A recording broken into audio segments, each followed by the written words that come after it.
कहानी का पूरा आनंद लेने के लिए इसके पिछले भाग को सुनना बिल्कुल भी मत भूलिएगा। उसका प्लेलिस्ट का लिंक मैं आपको डिस्क्रिप्शन बॉक्स पर दे दूंगी और साथ में कमेंट बॉक्स में पिन भी कर दूंगी, तो आप वहां से भी जाकर सुन सकते हैं। आई थिंक अगर ऐसा रहा तो हम कुछ भी बात नहीं कर पाएंगे, और मुझे नहीं पता था कि तुम इतनी भोली और सीधी हो। मैं तो जिस तेजस्विनी को जानता था वो तो एक नंबर की लड़ाकू है, चालू लड़की है। तेजस्विनी जब ये सुनी तो वो राहुल की तरफ घूर के देखी, तो जिस पर राहुल हंसने लगा। फिर वो अपनी हंसी कंट्रोल करते हुए बोला, ओके फाइन, मैं तुम्हें कुछ नहीं बोलूँगा, और मैं तुम्हें सीधे सीधे शब्दों में एक बात कहना चाहूँगा, मैं तुम्हें लाइक करता हूँ। तेजस्विनी जब ये सुनी तो चौंक के अपनी आंखें बड़ी किए राहुल की तरफ देखने लगी। तभी राहुल कुछ ऐसा बोला जिसे सुनकर तेजस्विनी के हैरानी का कोई ठिकाना ही नहीं रहा। तेजस्विनी, क्या तुम मुझसे शादी करना चाहती हो? क्या तुम्हें मैं पसंद हूँ? राहुल की बात सुनते ही तेजस्विनी उसकी तरफ देखने लगी। वो कुछ बोल ही नहीं पा रही थी। तभी राहुल उसकी तरफ देखते हुए हल्की स्माइल के साथ बोला, मैंने इतना भी कोई टफ क्वेश्चन नहीं पूछा है जो तुम कुछ बोल नहीं रही और इस तरह से हैरानी से मुझे देख रही हो। पर अभी भी तेजस्विनी कुछ जवाब नहीं दी। वो क्या बोलती कि वो शादी करना चाहती है, पर राहुल तुमसे नहीं बल्कि किसी और से।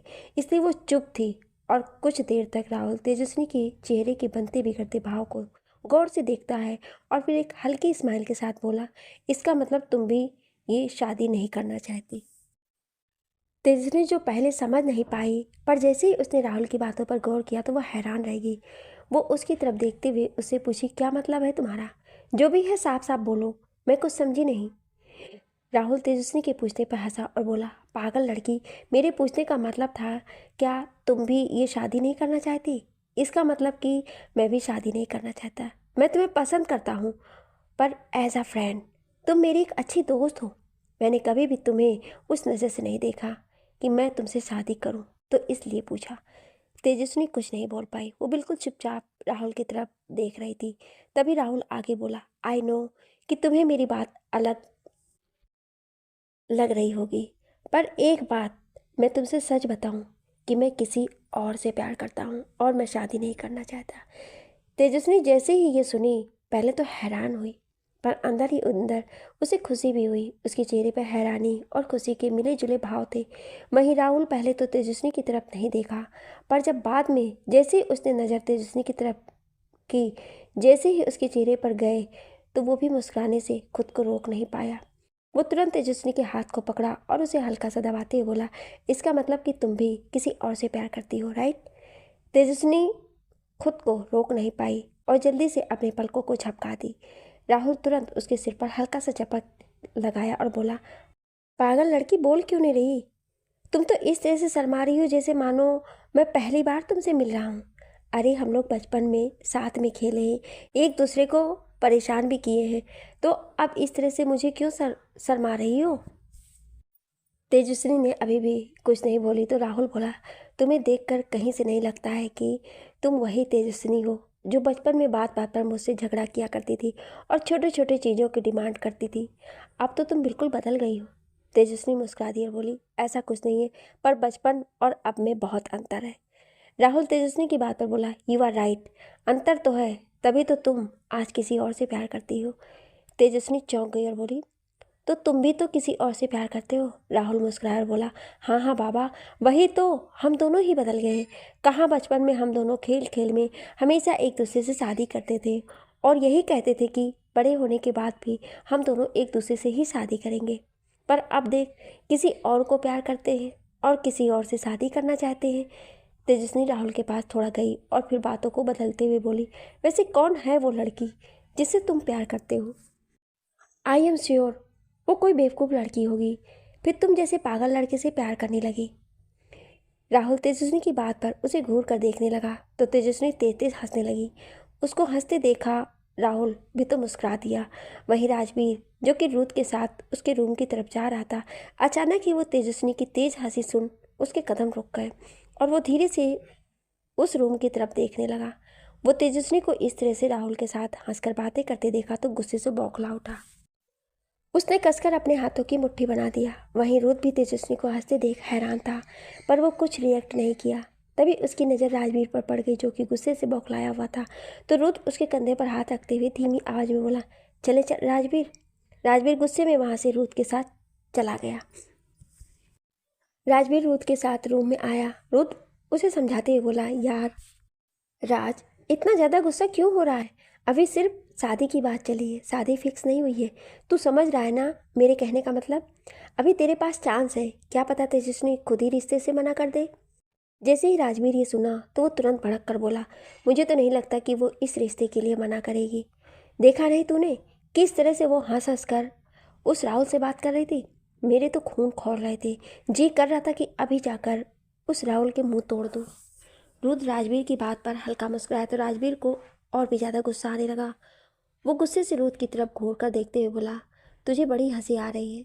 यहाँ मुझे इतना गुस्सा आ रहा है कि वो लड़की उस इंसान से हंस हंस के बातें कर रही थी और तू यहाँ पर मुस्कुरा रहा है। जा, मैं तुझसे बात ही नहीं करूँगा। तुझसे तो कुछ बोलना ही बेकार है। तुझे तो तेरी तो एंजल मिल गई ना, तो तू तो हंसेगा ही। तू क्या समझेगा मेरे दर्द को? रुद्र राजवीर की बात पर और भी ज़्यादा हंसने लगा और उसके कंधे पर हाथ रखकर बोला, यार तू कितना मेलो ड्रामा करता है। बस भी कर। मुझे नहीं पता था कि तेरे में मेलो ड्रामा यहाँ भी अभी चालू है। मुझे लगा था कि तेजस्वी से मिलने के बाद तेरे मेलो ड्रामा बंद हो गए होंगे, पर तू अभी भी वैसे ही बच्चों की तरह ड्रामा करता है। राजवीर उसे घूर कर देखा तो रुद्र मुस्कुराने लगा। इस समय सिवाय वहाँ आया और वो रुद्र की तरफ देखकर बोला, तुझे क्या लग रहा है रुद्र? हमारा राजवीर इतना जल्दी सुधरने वालों में से नहीं है। वो कभी नहीं सुधर सकता है। वो कभी बच्चा था, आज भी बच्चा है और शादी के बाद भी बच्चा ही रहेगा। मैं तो ये सोच रहा हूँ बेचारी तेजस्विनी इसे कैसे संभालेगी। कल को जब वो प्रेग्नेंट होगी तो एक के साथ दो दो बच्चों को कैसे हैंडल करेगी। राजवीर जब ये सुना तो वो सिवाय की तरफ देखकर बोला, तुझे कैसे पता कि मेरी और तेजस्विनी की शादी के बाद उसे ट्विंस होंगे? क्या तूने फ्यूचर देख लिया है क्या? राजवीर की ऐसी बेतुकी बातें सुनकर सिवाय और रुद्र एक दूसरे का मुंह देखने लगे। रुद्र तो अपना सर पीट लिया और दूसरी तरफ फेस करके बोला, इस लड़के का तो कुछ नहीं हो सकता है। बेचारी कैसे झेलेगी इसे। इससे अच्छा तो वो राहुल से ही शादी के लिए हाँ कर दे। वहीं राजवीर भी यही सोच रहा था। इस पागल को झेलने से अच्छा तेजस्विनी दिमाग से काम ले और उस राहुल से शादी के लिए हाँ कर दे। वो राहुल तो कम से कम इस पागल से तो ज़्यादा ही बुद्धिमान है। उसके पास कम से कम तो कुछ है। ये तो पूरा का पूरा बेवकूफ़ है। उन दोनों को इस तरह खुद में ही बड़बड़ाते देख राजवीर गुस्से में बोला, तुम दोनों खुद से ही क्या बड़बड़ा रहे हो? यहाँ मेरा दिमाग फटे जा रहा है और तुम लोग अपने में ही मस्त हो। तुम लोगों को जरा सी भी मेरी फिक्र नहीं है। ये कहते हुए कि तुम्हारा दोस्त हूँ और आज जब मुझे तुम लोगों की ज़रूरत है, अपने दोस्तों की सबसे ज़्यादा ज़रूरत है, तो तुम दोनों इस तरह से रिएक्ट कर रहे हो। सच में तुम दोनों जैसे दोस्त होने से अच्छा तो दोस्त ही ना हो। तभी आदि आया और वो राजवीर की बात सुनकर बोला, यू आर राइट भैया, आप बिल्कुल सही कह रहे हो। रुद्र भाई तो पहले से ही हार्टलेस थे, पर सिवाय भाई भी उनके साथ रहते रहते हार्टलेस हो गए हैं। अब ये दोनों भला आपके दुख को कैसे समझेंगे? राजवीर आदि को देखकर बोला, हाँ तू सही कह रहा है। अभी एक तू ही है जो मुझे समझता है, बाकी ये दोनों तो किसी काम के नहीं हैं। राजवीर की बात सुनकर रुद्र उसे घूर कर देखा और फिर वो घूर कर आदि की तरफ देखने लगा। आदि रुद्र को खुद की तरफ देखा हुआ पाया तो अपने दांत दिखा दिए। फिर एक गहरी सांस लिया और जाकर चेयर पर बैठ गया और फिर आदि की तरफ देखते हुए बोला, लगता है तो कुछ ज़्यादा ही तीसमान खां बन रहा है। शायद तुझे नहीं पता कि तूने अभी तक अपने सोनम के बारे में किसी को नहीं बताया है। कहीं ऐसा ना हो कि राजवीर वाला हाल तेरा भी हो जाए। आदि रुद्र की बात पर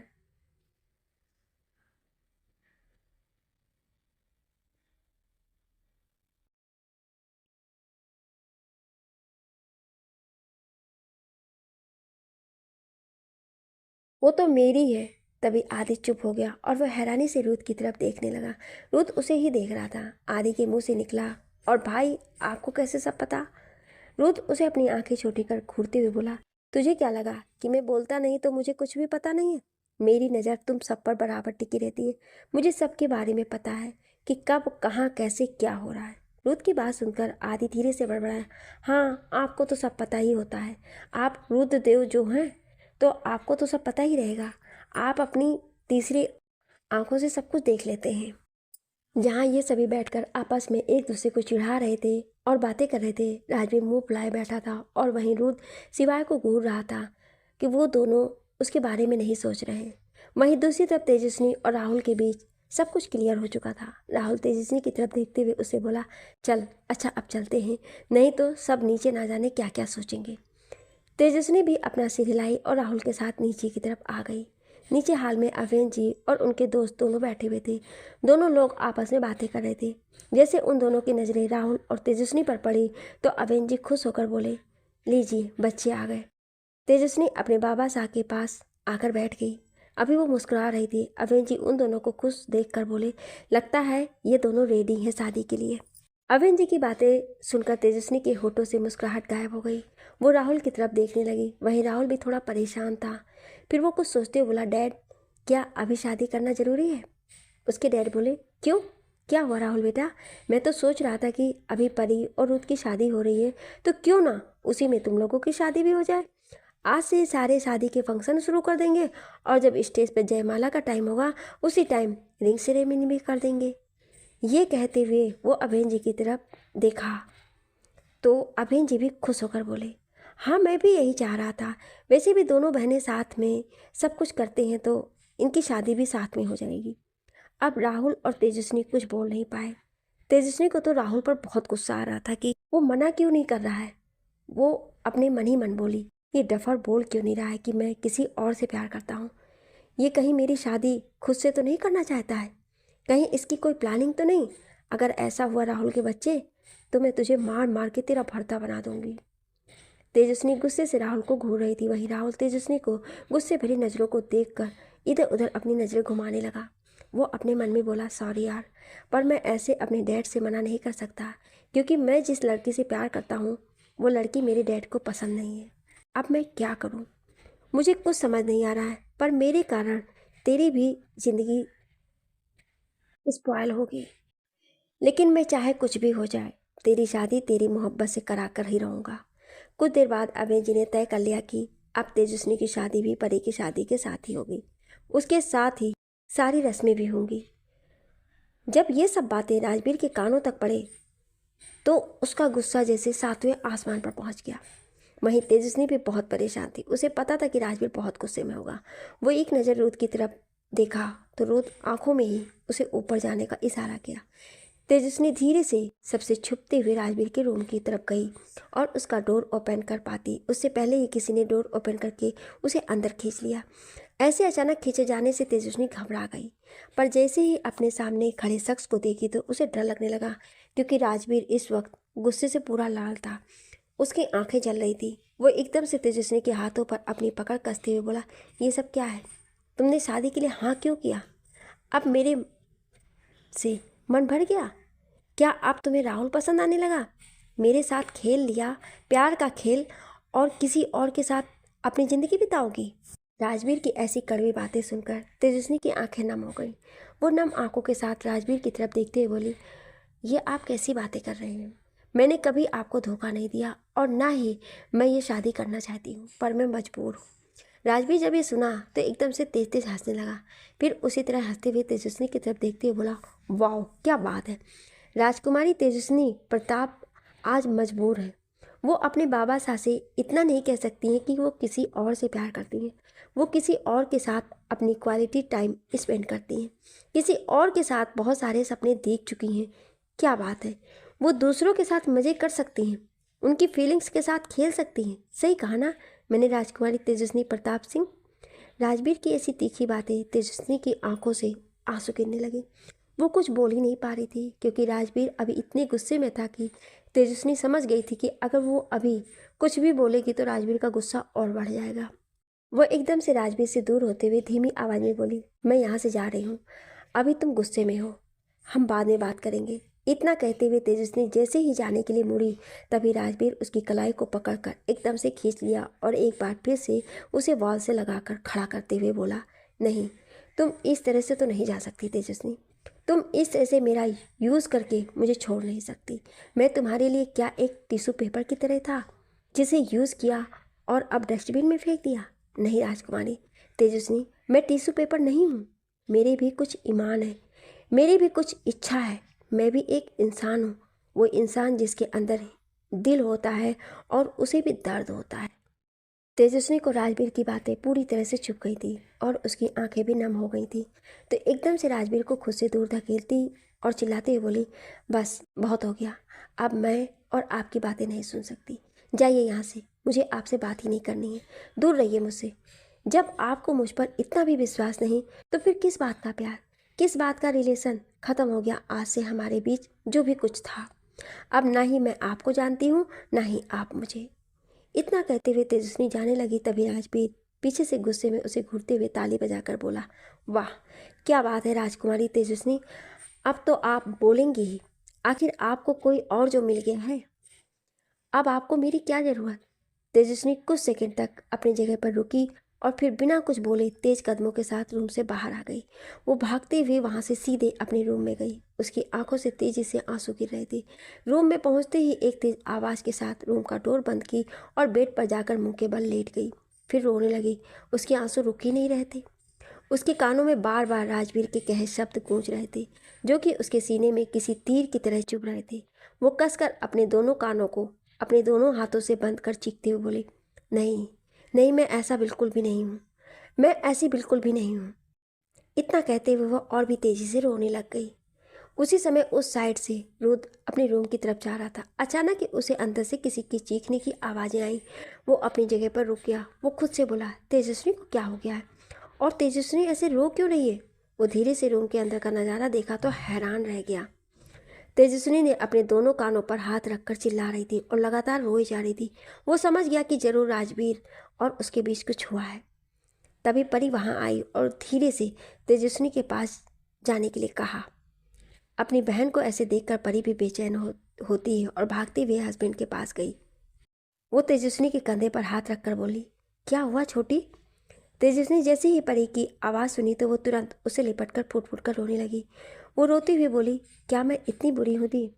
आपको ऐसा लगता है कि मैं लोगों को यूज़ करती हूँ? क्या आपको कभी ऐसा लगा कि मैंने आपका फ़ायदा उठाया? सच सच बताइए, क्या मैं आपको इस तरह की लड़की लगती हूँ?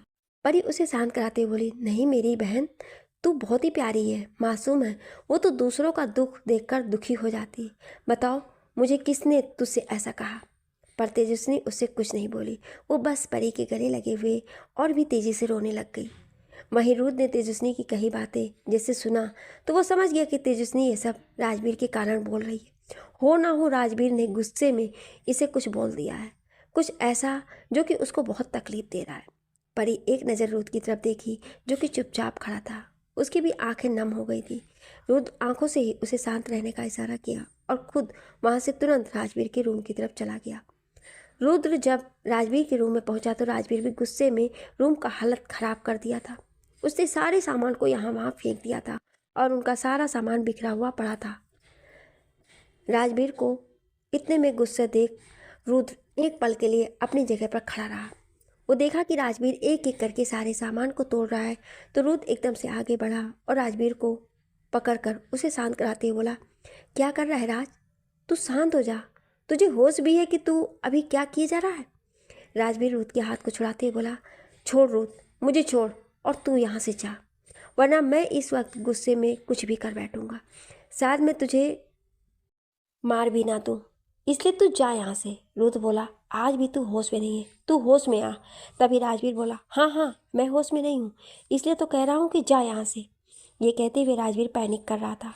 ये देख रुद्र एकदम से उसके गाल पर थप्पड़ मारा, चटाक, और तेज आवाज में बोला, शांत हो जा तू, क्या बकी जा रहा है? क्या बोले जा रहा है? तुझे कुछ होश भी है? तेरा दिमाग खराब हो गया? वहाँ तेजस्विनी रो रही है और यहाँ तू ये सब ड्रामा कर रहा है। क्या किया है तूने उसके साथ? राजवीर रुद्र की बात सुनकर बोला, क्या किया मैंने? कुछ नहीं किया है। जो कुछ भी किया है उसने किया है। उसने मेरे प्यार का मजाक बनाया, मुझे यूज़ किया और आज किसी और से शादी करने जा रही है। ऐसे में तू बोल रहा है कि मैं उससे ढंग से बातें करूं? नहीं रुद्र, मैं इतना भी महान नहीं। रुद्र देखता है कि राजवीर कुछ ज़्यादा ही पैनिक कर रहा है। वो कुछ ज़्यादा ही रिएक्ट कर रहा था और वो रुद्र की बातें सुन ही नहीं रहा है। तो रुद्र उसे एक बार फिर से समझाते बोले, देख यार, तू इस तरह से इतना क्यों बेवकूफ़ी वाला हरकत कर रहा है? तू मेरी बात तो मान। मुझे नहीं लगता कि तेजस्विनी तुझे यूज़ कर रही है या फिर वो किसी और से शादी करेगी। क्या तुझे पक्का यकीन है कि राहुल से शादी कर रही है? तूने उसके चेहरे पर उदासी नहीं देखी? वो तो सिर्फ अपने बाबा साहब के सामने कुछ बोल नहीं पाई है, पर उसके चेहरे की उदासी सब बता रही थी कि वो इस रिश्ते से कुछ नहीं है। लेकिन राजवीर था कि रूथ की बातें सुन ही नहीं रहा था। वो रूथ को दूर करते हुए बोला, नहीं, तू नहीं समझेगा मेरे इस दर्द को। तुझे तो तेरी मोहब्बत मिल गई है ना, पर मैं तड़प रहा हूँ ना उसके लिए। मुझे पता है, जब अपनी मोहब्बत अपनी आंखों के सामने होते हुए भी किसी और के साथ रहती है तो कितनी दर्द होती है, कितना तकलीफ होता है। तू इस दर्द को नहीं समझ सकता है कि जब अपनी मोहब्बत सामने होती है और हम चाह कर भी उसके करीब नहीं जा सकते।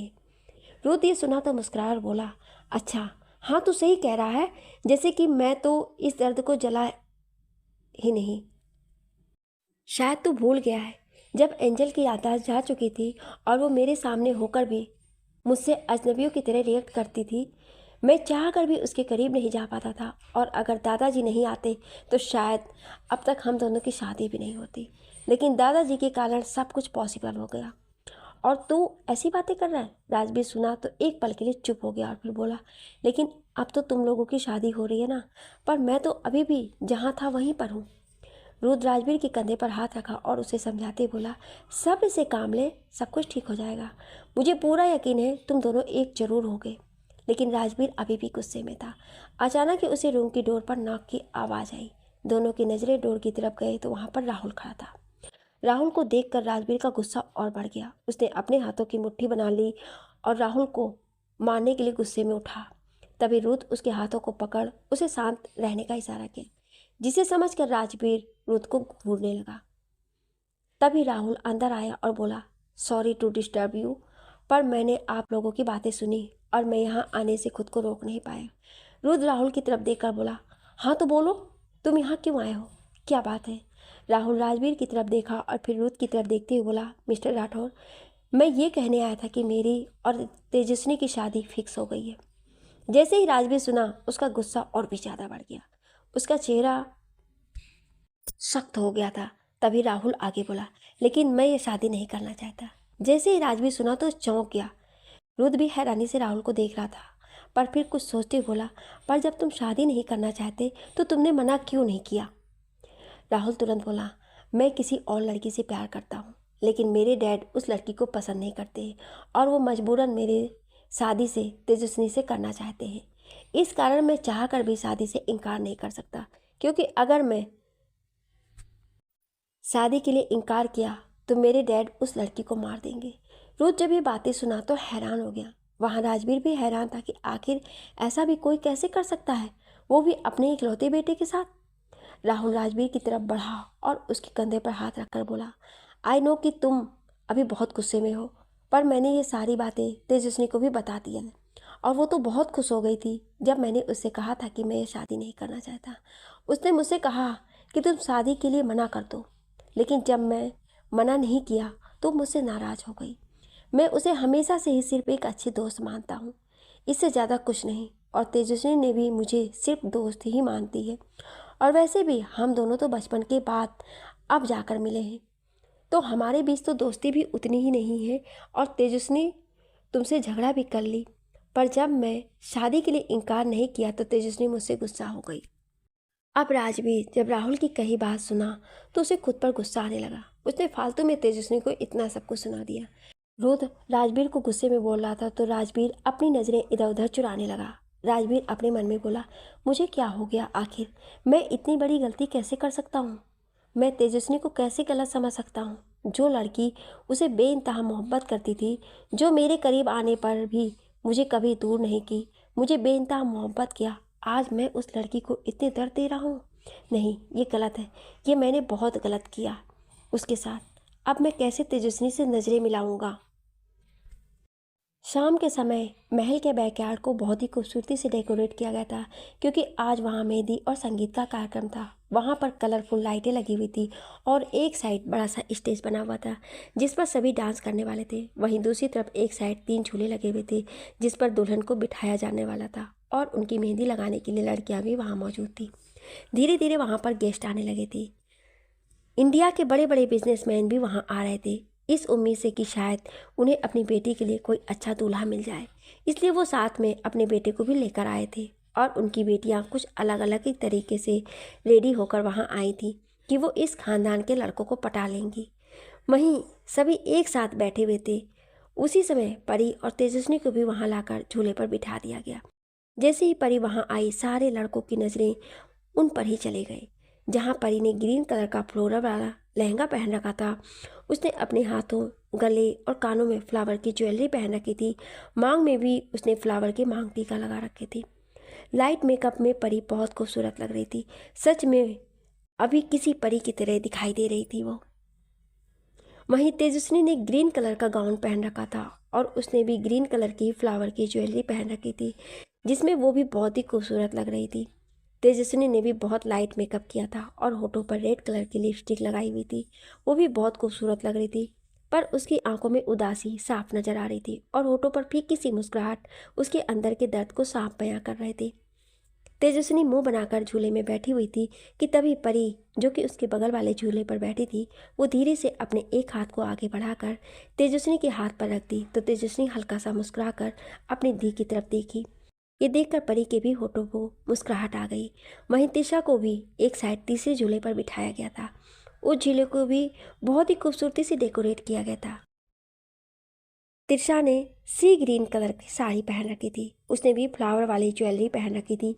लाइट मेकअप में तिशा भी बहुत खूबसूरत लग रही थी और उसकी आंखों में हल्की सी चमक और होठों पर मुस्कुराहट थी, जो कि उसकी खूबसूरती को और बढ़ा रहे थे। इतनी खूबसूरत और प्यारी लड़कियों को अपने सामने देखकर वहां मौजूद लड़के तो अपने दिल पर हाथ रखे बैठे ही हुए थे। कुछ देर बाद वहां पर रुद्र, मान और राजवीर आए और उनकी नज़रें उन तीनों पर ठहर गए। सच में वो तीनों बहुत ही खूबसूरत लग रही थी।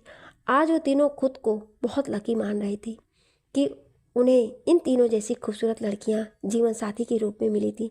हालांकि अभी राजवीर का कुछ पक्का नहीं था, पर राजवीर इतना तो समझ गया था कि तेजस्विनी उसे ही चाहती है।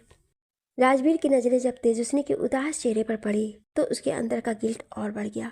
उसे खुद पर गुस्सा आ रहा था कि वो कैसे तेजस्विनी पर इतना शक कर सकता है, और उसे तेजस्विनी से नज़र मिलाने में भी डर लग रहा था। जैसे ही तेजस्विनी की नज़रें राजवीर पर गई तो उसे गुस्से से घूरने लगी। वहाँ राजवीर आंखों से ही उसे कुछ इशारा करने लगा तो तेजस्विनी ने अपने चेहरे को दूसरी तरफ फेर लिया। ये देखकर राजवीर अपने मन में बोला, ओह माय गॉड, मेरी जंगली बिल्ली तो सच में बहुत ही खूंखार हो गई है। अब इसे मैं कैसे बनाऊंगा, और गलती भी तो मेरी है। मैंने ही तो अपनी जंगली बिल्ली को इतना ज़्यादा गुस्सा दिला दिया है। अब मुझे इसे मनाना ही होगा। पर कैसे? सोच राजवीर, कुछ सोच, कुछ ऐसा सोच जिससे तेरी जंगली बिल्ली जल्दी से मान जाए। फिर कुछ सोच कर राजवीर की आंखों में चमक और होठों पर तिरछी मुस्कुराहट आ गई।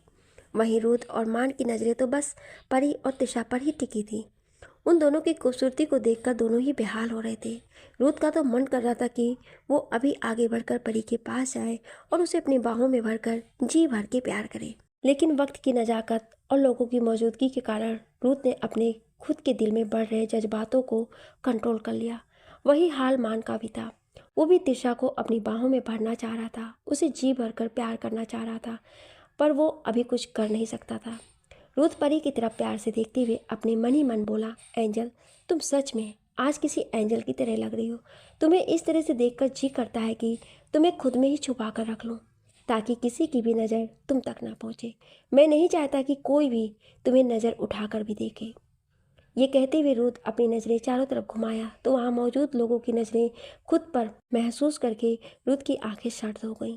ये देख परी गुस्से से अपने सर को नामे हिलाई, जैसे कह रही हुई इनका कुछ नहीं हो सकता। वहीं रुद्र सभी को अपनी खतरनाक आंखों से घूर रहा था, जिसे महसूस कर वो सारे लड़के डर से कांप गए और अपनी नज़रें डर के कारण यहाँ वहाँ घुमाने लग गए। रुद्र ने अपनी जलती हुई निगाहों से सभी की तरफ घूर कर देखा, जिससे वहाँ मौजूद सभी लोग डर गए और अपनी नज़रें इधर उधर घुमाने लग गए। वहीं मान भी गुस्से से सबको घूर रहा था, जैसे कह रहा हो, खबरदार, अगर मेरी कुंवर रानी शाह को किसी ने भी अपनी नज़र उठाकर देखने की कोशिश भी किया तो उसकी आंखें निकाल दूंगा। राजवीर तो बस तेजस्विनी को मनाने के लिए लगातार उसकी तरफ देखे जा रहा था और आंखों से इशारों में भी उससे माफ़ी मांग रहा था, पर तेजस्विनी कहाँ इतनी जल्दी मानने वाली थी। आखिर राजवीर ने उसके कैरेक्टर पर उंगली उठाई थी। इतनी बड़ी बात वो कैसे बर्दाश्त कर सकती थी। प्यार जो करती थी वो राजवीर से इतना प्यार करती है, पर राजवीर को शायद उस पर भरोसा ही नहीं था। ये सोचकर तेजस्विनी को अंदर ही अंदर बहुत तकलीफ हो रही थी और उसकी आंखें हल्की नम हो गईं। वो तुरंत अपनी नज़रों को दूसरी तरफ घुमा ली। तभी वहाँ पर अवेन जी अपने दोस्त के साथ आए। उनके साथ राहुल भी था। दादा दादी जी पहले से ही वहाँ पर एक साइड बड़े से सोफे पर बैठे हुए थे। वहीं दूसरी साइड रखे सोफे पर अवेन जी अपने दोस्त के साथ आकर बैठ गए। राहुल चलते हुए रुद्र, मान और राजवीर की तरफ आया और खड़ा हो गया।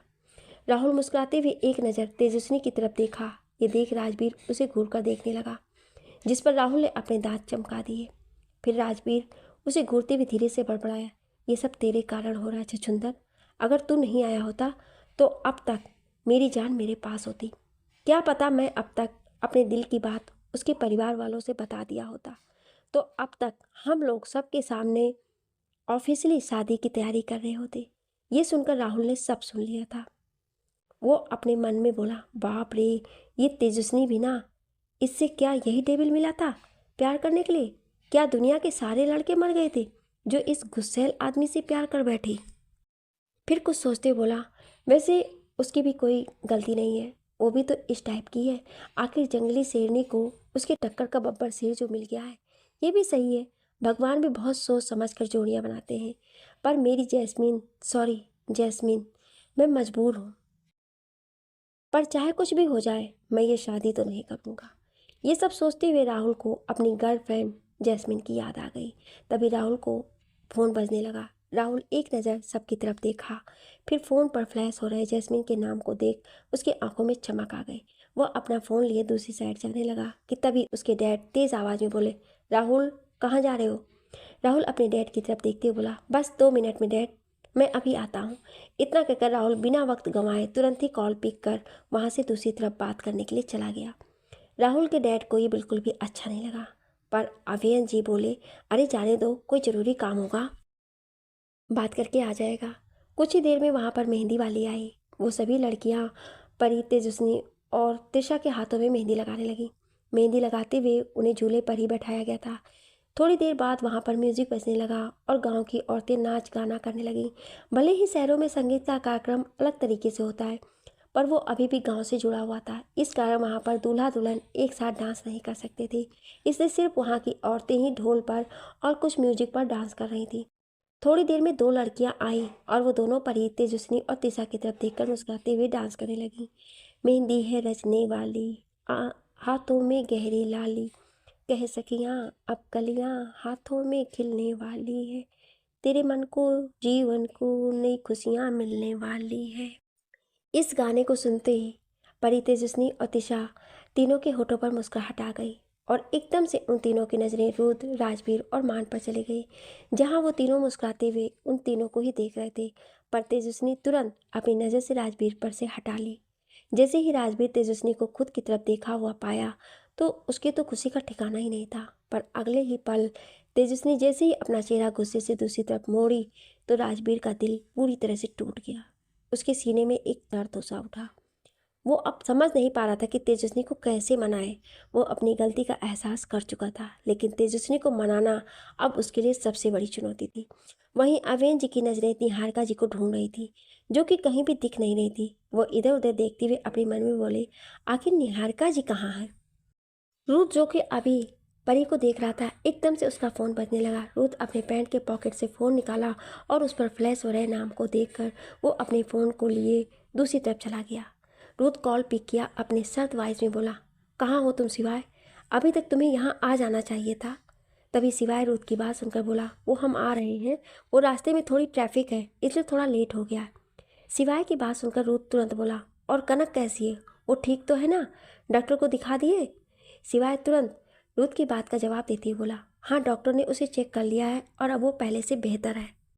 कुछ देर और बात करने के बाद रूथ ने कॉल कट कर दिया। असल में कनक को कुछ ज़्यादा ही उल्टियाँ हो रही थी, इस कारण सिवाय उसे डॉक्टर को दिखाने के लिए लेकर गया था।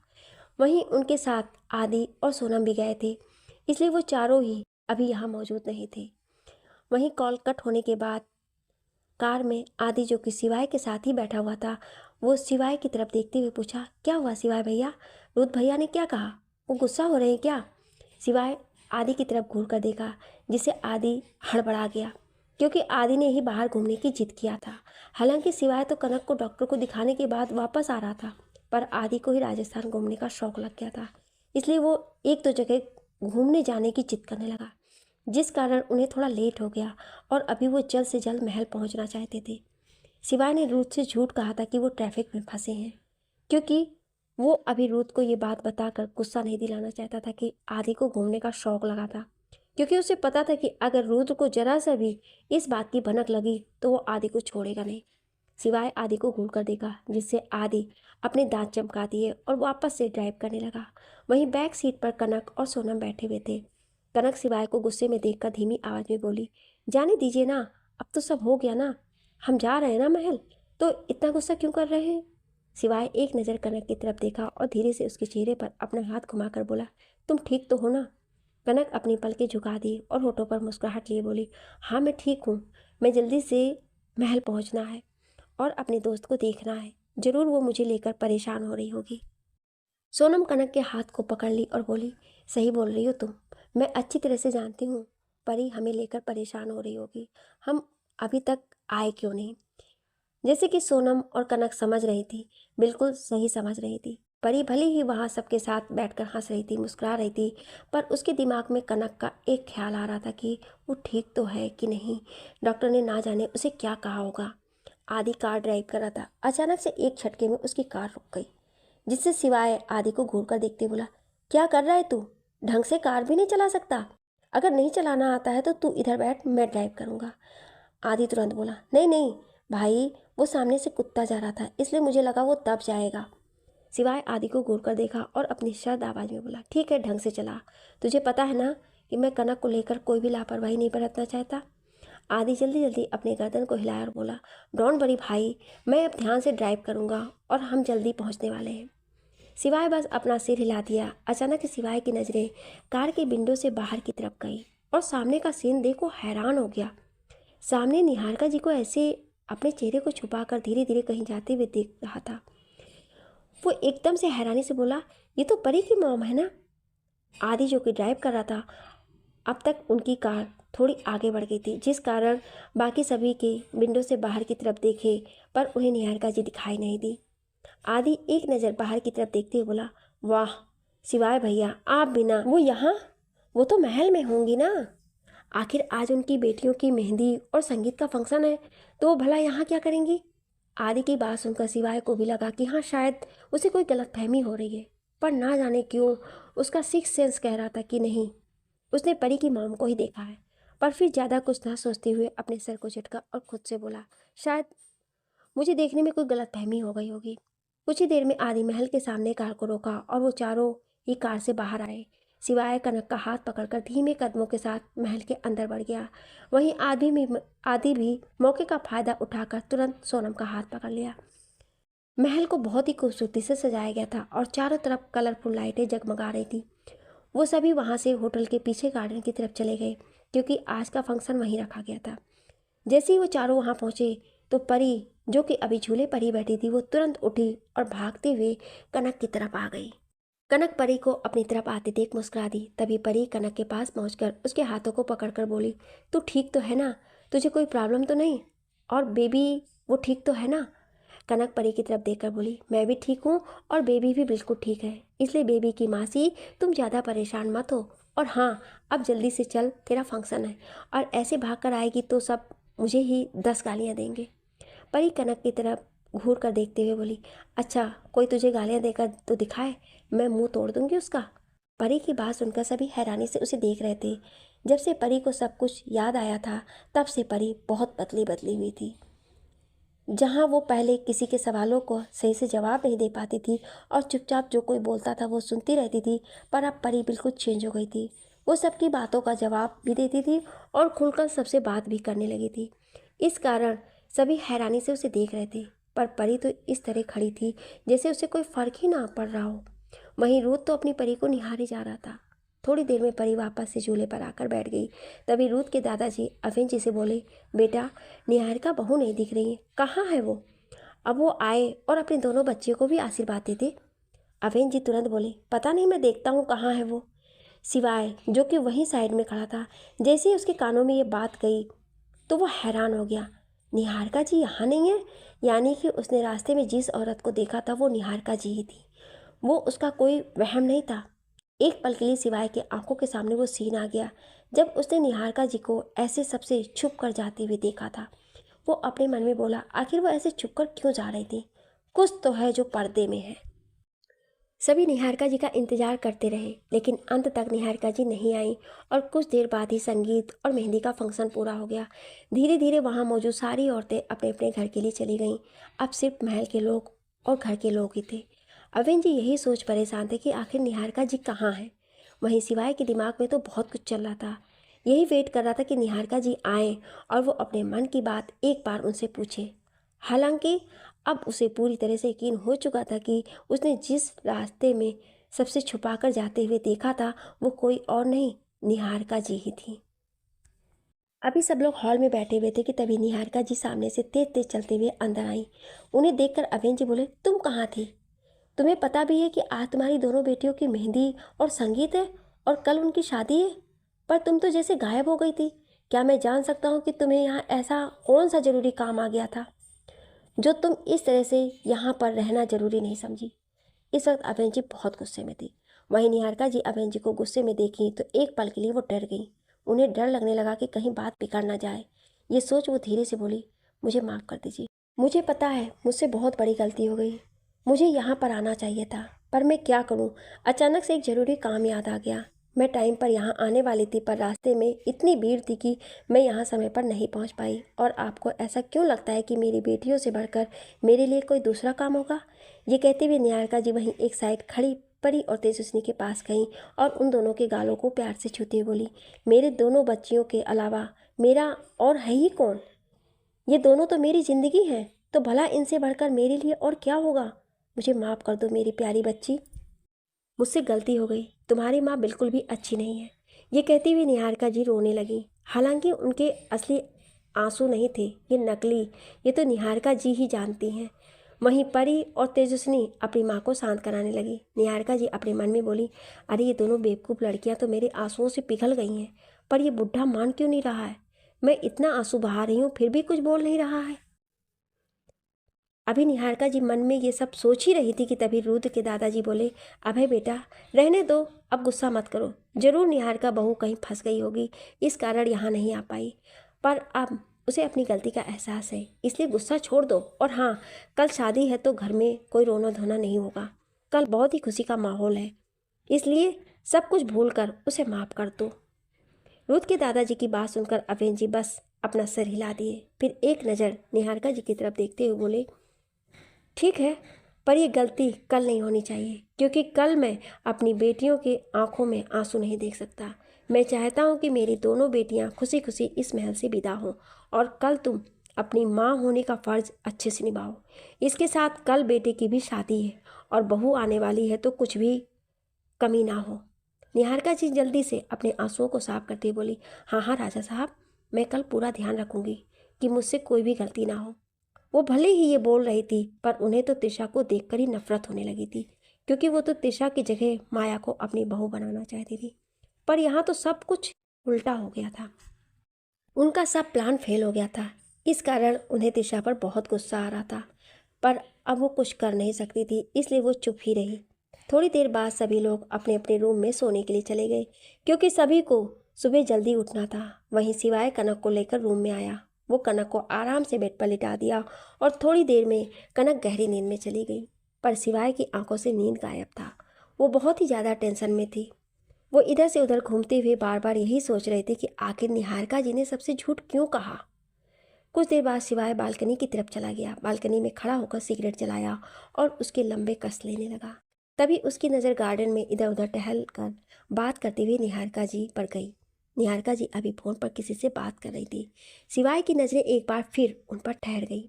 वो सोचने लगा कि आखिर इतनी रात को निहारिका जी किससे बात कर रही हैं, और अगर उन्हें किसी से बात करनी है तो वो अपने रूम में भी बात कर सकती हैं, पर वो यहाँ गार्डन में क्यों ऐसे अकेले में बात कर रही हैं, वो भी इतनी रात को, और मौसम भी काफ़ी ठंड था। इस कारण वो और भी ज़्यादा सोचने पर मजबूर हो रहा था। थोड़ी देर बाद शिवाय ने देखा कि निहारिका जी सबसे छुपते हुए महल से पीछे के रास्ते से कहीं बाहर जा रही थी। ये देख शिवाय का दिमाग और भी ज़्यादा सन्न रह गया। अगले ही पल कुछ सोच शिवाय जल्दी से रूम में आया और एक नज़र बेड पर आराम से सो रही कनक की तरफ देख तुरंत रूम से बाहर निकल गया।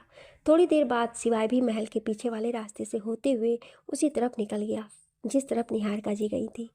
अगली सुबह करीब 6 बजे कनक की जब नींद खुली तो वह बेड पर चारों तरफ देखने लगी। वो खुद को बेड पर अकेला पाकर थोड़ा हैरान हो गई क्योंकि वो जानती थी कि शिवाय उसे इस हालत में कभी भी अकेला नहीं छोड़ता था। कनक सोची कि शिवाय वॉशरूम में होगा।